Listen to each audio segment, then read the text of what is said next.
আমার শারীরিক অসুস্থতা ও আলসেমি দুটো মিলিয়ে বছরের শুরুর ভিডিওটি আজকে আপলোড করতে হলো। আসসালামু আলাইকুম, কেমন আছেন সবাই? আশা করছি সবাই ভালো আছেন। আমার হ্যাপি নিউ ইয়ার বাসায় বসেই উদযাপন হলো। আমি যেহেতু খাদ্যপ্রেমী একজন মানুষ, তাই আমার নিজের হাতে বানানো মজাদার খাবার দিয়েই মা মেয়ে মিলে নিউ ইয়ার উদযাপন করলাম। আমি কিভাবে চুলায় শিক কাবাব বানালাম A to Z সব রেসিপি আপনাদের সাথে আজকে শেয়ার করব। একটি বাটিতে মরিচের গুঁড়া, ধনিয়ার গুঁড়া, গরম মশলার গুঁড়া, লবণ, মাংসের মশলা, চাট মশলা নিয়ে নিয়েছি। সাথে দিয়েছি আদা ও রসুনের পেস্ট, লেবুর রস, vinegar, tomato sauce, soya sauce, সামান্য একটু ফুড কালার আর ঘি দিয়েছি। সব কিছু একসাথে মিক্স করে নিব। আমার মেয়ে আমাকে প্রতিবারের মতো হেল্প করতে চলে এসেছে। এখানে ফুড কালারটা শুধুমাত্র দেখার সৌন্দর্যের জন্যই দিয়েছি।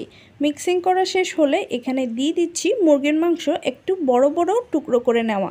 মুরগির সলিড পিসগুলোই এখানে দিয়েছি। মশলার মিক্সচারের সাথে মাংসের টুকরোগুলো ভালোভাবে মেখে নিব, যাতে করে মাংসের প্রতিটি টুকরোতে মশলা ভালোভাবে মেখে যায়। মাখানো শেষ হলে 3-4 ঘন্টার জন্য রেস্টে রেখে দিব। 3-4 ঘন্টা পর মুরগির মাংসের মাঝখান দিয়ে একটু ফাঁকা করে একটা স্টিলের ছোট্ট গ্লাস বসিয়ে দিয়েছি। এবার কয়েক টুকরো কয়লা ভালো করে পুড়িয়ে নিয়ে গ্লাসের ভেতর দিয়ে দিব। কয়লার উপরে সামান্য পরিমাণে ঘি দিয়ে সাথে সাথে ঢাকনা দিয়ে দিব, যাতে করে মাংসের প্রতিটি পিসে কয়লার ফ্লেভার ছড়িয়ে পড়ে। ঢাকনাতে ছিদ্র ছিল, সেটা আমি লবঙ্গ দিয়ে আটকিয়ে দিয়েছি। এভাবে করে 15 থেকে 20 মিনিটের জন্য রেখে দিব। এই স্টেপটা আমাকে দুইবার করতে হয়েছে। প্রথমবার আমার মেয়ে ঢাকনা উঠিয়ে কয়লার যে ধোঁয়া তা দেখানোর জন্য কান্না করছিল, তাই ঢাকনা প্রথমবার উঠিয়ে নিয়ে দ্বিতীয়বার আবারও সেম প্রসেসটা করতে হয়েছে। অন্যদিকে কয়েকটা আলু সেদ্ধ করে নিয়েছি। এবার সিদ্ধ আলুতে সামান্য পরিমাণে চাট মশলা, কালো গোলমরিচ ও সামান্য লবণ দিয়ে মেখে নিব। রাতের খাবারে আমরা ভাত খেয়ে থাকি, কিন্তু চিকেন কাবাব তৈরি করাতে কেউই আর ভাত খেতে চাইছিল না, তাই সাইড ডিশ হিসেবে চিকেন কাবাবের পাশাপাশি সবজি রেখেছি। ফ্রাই প্যানে বাটার দিয়ে দিয়েছি। এখন এই বাটারে দিয়ে দিচ্ছি কিছু ফুলকপি। আগে থেকে আমি ফুলকপির টুকরোগুলো লবণ দিয়ে সিদ্ধ করে নিয়েছি। ফুলকপিতে সামান্য পরিমাণে কালো গোলমরিচের গুঁড়া দিয়েছি, দিয়ে বাটারে হালকা হালকা করে ভেজে নিব। এরপর সেম প্রসেসিংয়ে বাটারে আলুগুলো ভেজে নিব।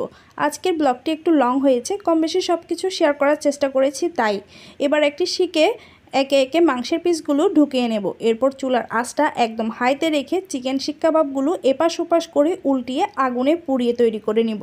ফেসবুকের কিছু নিয়মকানুনের কারণে আগুনে পুরানো ভিডিওটা স্কিপ করতে হয়েছে। যাই হোক, চিকেন কাবাবটা সম্পূর্ণ হয়ে গেলে এর উপর কিছুটা পরিমাণে বাটার লাগিয়ে নিয়েছি, যাতে করে চিকেন কাবাবটা ড্রাই হয়ে না যায়। স্পেশাল মুহূর্তে স্পেশাল খাবার এনজয় করার জন্য পরিবেশনটা খুবই গুরুত্বপূর্ণ। তো আমি এখানে একটি প্লেটে ফুলকপি ও আলুর বাটার টোস্ট নিয়েছি, দিয়ে দিয়েছি চিকেন কাবাব, সাথে ছিল পরোটা। আর সালাদ না হলে তো কাবাবটা জমবেই না। ফুলকপি আর আলু থেকে বাটারের স্মেল, সেই সাথে চিকেন কাবাব থেকে স্মোকি একটা ফ্লেভার, অসাধারণ হয়েছে খেতে। এইরকম ছোটোখাটো আয়োজন করেই আমার নিউ ইয়ার উদযাপন হলো আমার ফ্যামিলি মেম্বারের সাথে। আশা করি আজকের ব্লগটি আপনাদের কাছে ভালো লাগবে। ভালো লাগলে অবশ্যই লাইক কমেন্ট করে জানাবেন। আসসালামু আলাইকুম।